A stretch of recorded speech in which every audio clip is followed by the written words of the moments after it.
Let's review some shocking housing market updates. We'll talk about Washington, D.C., we'll talk about Vegas, and perhaps a growing trend that I'm hearing from more and more real estate agents across the country. We will talk about the economic week ahead. We will review some Fed speak, and we will also give you a surprise update that, yes, I was finally able to interview Grant Cardone.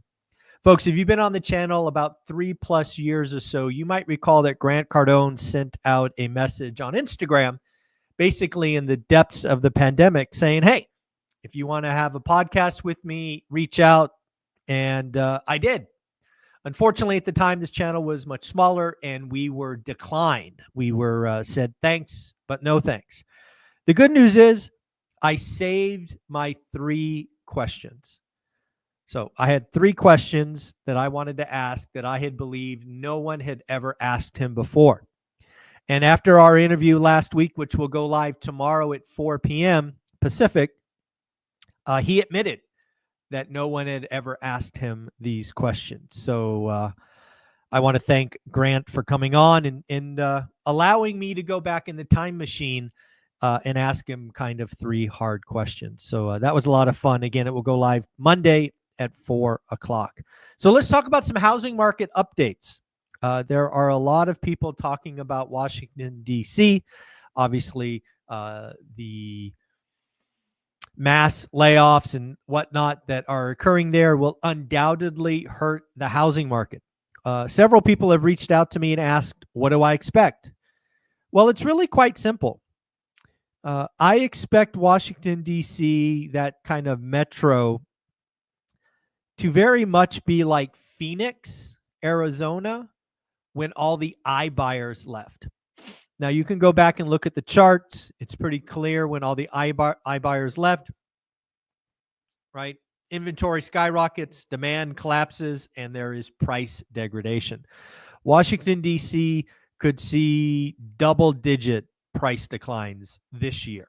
They really could, right? If we're talking about 20,000 people in and around DC that are no longer employed, there's a very good chance that a lot of them will have to move to get a job, right? If the federal government hangs up a no openings or no vacancy sign, these people are going to have to leave.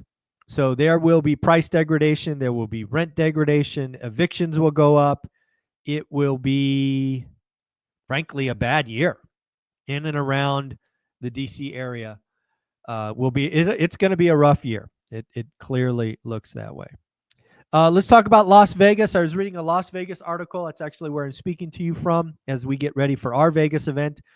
Las Vegas homes, so single-family homes, ex-condos, ex-townhouses, just single-family homes, set a historic price record in January. January is not the month I think of when I think of price records. So the historic record goes all the way back to May of 2022, where the record was 482,000.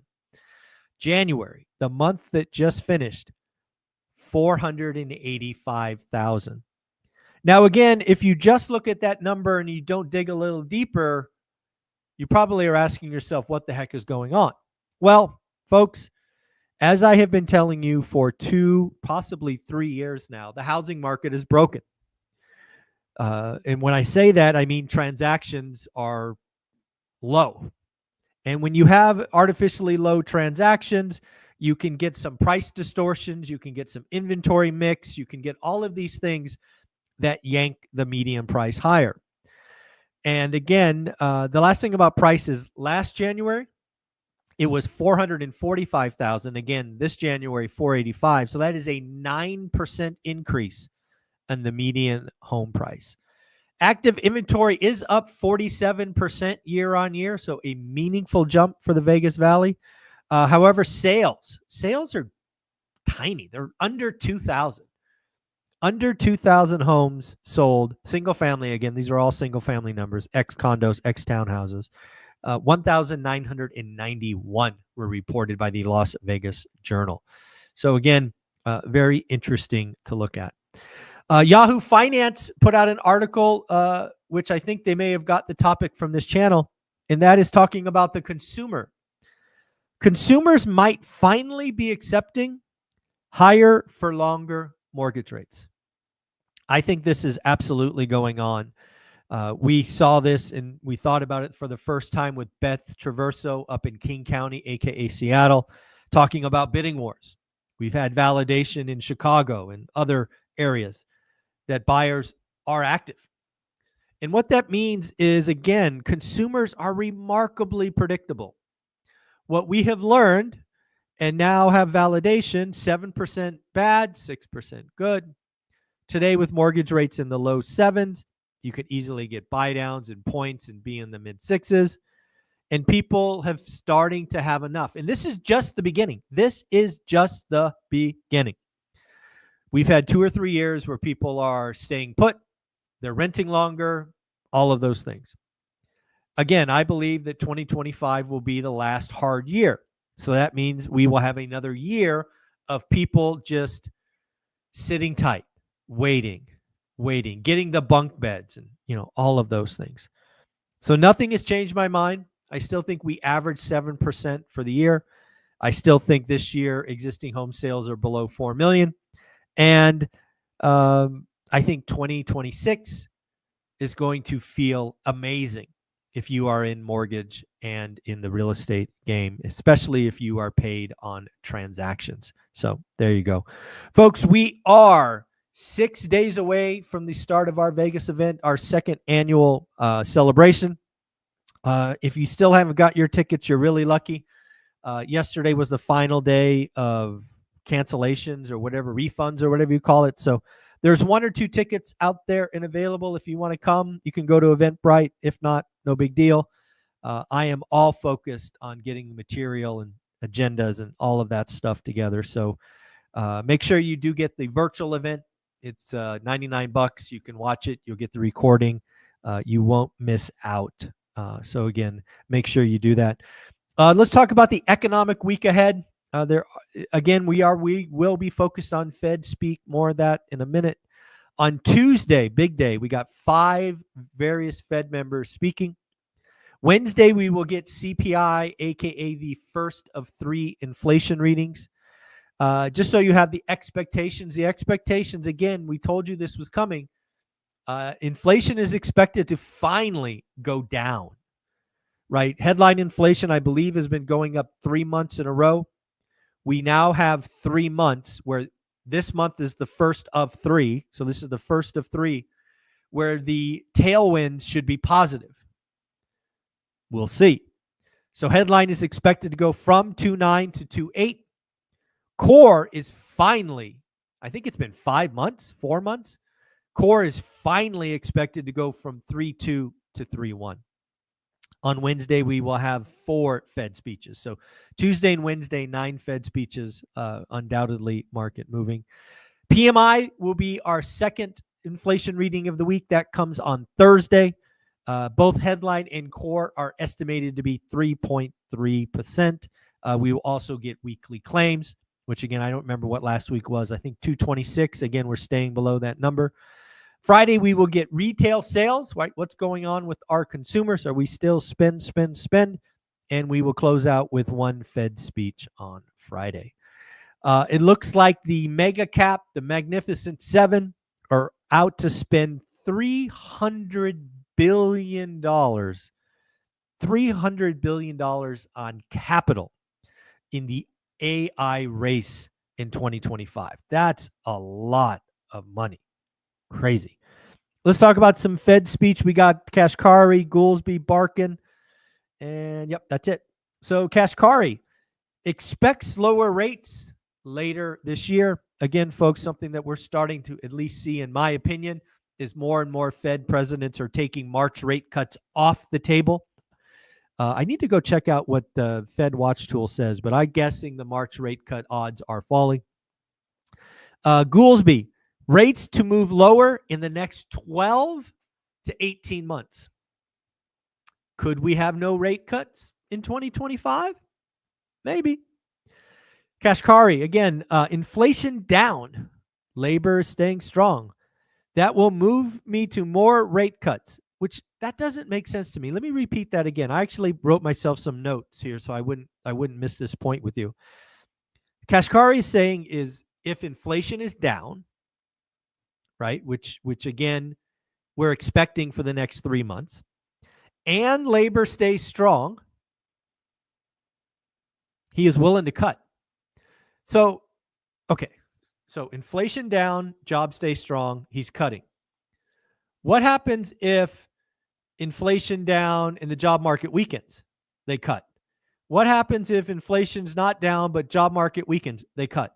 So Kashkari, what you're telling me is the job market doesn't make sense. You want to cut. That's what Kashkari is telling us. He is clearly a dove. It makes no sense to me why he would say that. But hey, he wants to cut. If you're in the real estate game, you probably would welcome that. But remember, they don't control mortgage rates. They control the very front end. So again, what Kashkari is saying, in my opinion, is it doesn't matter what's going on with inflation. They're ready to cut. If inflation's down, they're cutting. Barkin, I see a strong consumer spending and lower investment in 2025. I don't know. Hasn't the consumer been spending like drunken sailors already? Do you think that's really going to continue? I guess we'll see. And finally, Goolsby, the threat of a trade war and messing with supply chains is a very real threat. And again, folks, that is something we should be watching, right? These tariffs, these tools, these negotiations, all the theater, pomp and circumstance really means nothing unless the supply chain gets wrecked. We should all remember what happens if the supply chain gets wrecked. That is not a very good opening. I do want to thank a couple of people real quick. Jim, Steven, and Owie. You have all joined school in the last 48 hours. Thank you for doing that. Again, you 360 or 70, 360 to 370 folks going the same direction. I appreciate you joining. Make sure you introduce yourself, unlock all the goodies and free education at level 2 and level 3. You won't regret it. I also want to thank Mark. Mark went out and bought one of my swag. He bought the Do the Work hat. Yes, folks, I sell some swag, some hats, some shirts. Don't talk about them a lot, but Mark, thank you for buying the Do the Work hat. I appreciate it. What else do we got? Goldman Sachs. Goldman Sachs is worried about a correction in the stock market due to high valuations and less friendly macro environments. A couple of last points. Yesterday, I did a quick live stream talking about losing 19 pounds in 7 weeks. Again, I did that because I'm on a health journey. I want to keep you all updated. You can go ahead and watch that video. I think it's 15 minutes, but I'll give you the highlights here. No GLP-1, no TRT. I simply tracked what I was eating, right? Shout out MyFitnessPal, not sponsored, just what I'm using. Also have an Oura Ring. Again, not sponsored, just using it. I'm tracking versus guessing. I always went by feel before. Now I'm tracking everything I put in my mouth and eating, as well as tracking sleep, heart rate, all of that. Number 2, I am walking more and running less. As you all know, I was training for a marathon last year, which we succeeded in. But when I was running 70, 80, 90 miles a week, I was eating trash because I was starving all the time. And that did not stop when the marathon running stopped. So again, that's why I ballooned up to 218. And now I'm spending less time in the gym. I'm not doing 5 sets of 10. I'm doing lighter reps and going to failure. I'm comfortable going to 30, 35 reps. Again, I'm not doing ego lifts. I'm an old man, not made of plastic like 20-year-olds. Walking has been a huge part of it. I do 100,000 steps a week. I don't do daily goals because if you have one busy day, you can wreck your week. I go ahead and do 100,000 for the week. And then finally, thanks to Jason Khalipa. Jason Khalipa was the fittest man on earth in 2008. He highly recommend GoRuck. Again, not sponsored. GoRuck so I could add some weight when I'm walking. So I went ahead and got that. I've had it for about a week. I'll let you know. I bought a Go Ruck bag plus a 40-pound plate. It's basically a backpack. So I am walking around at roughly 250 pounds, which is it's a lot harder than you would think. It certainly gets the sweat going. So again, that's what I'm doing. And the final thing we'll talk about is, again, what I believe is going on right now is our attempt by our government to bend the curve on our runaway deficit. This is something we should all be hopeful for. Everyone, blue, red, left, right. If we don't fix our national debt, which is currently running away at about $2 trillion a year, none of this matters. What we are trying to do is bend the curve. And again, you can only bend the curve one of three ways. You can increase revenue. Think taxes or tariffs. You can reduce expenses. Think grift, theft. Think Doge for what they are doing. Or you do both. And that is what is going on today. And again, if we can get it to bend the curve, if you can get this to bend the curve, folks, the market will reward us. We will have lower rates. And guess what happens when you have lower rates? The runaway deficit goes lower because we can stop financing debt at 5%. We could finance it at 4.5%, at 4%, at 3 3/4. That too will lower debt. It will be a self-perpetuating loop, which will be good for all of us. The All In podcast, which again is something I listen to Saturday mornings when I go for my long 20,000 step walk, estimated that there might be $600 billion to $1 trillion in theft, grift, abuse. That's not okay. That is simply not okay. We have been blinded to the grift. We've accepted the grift.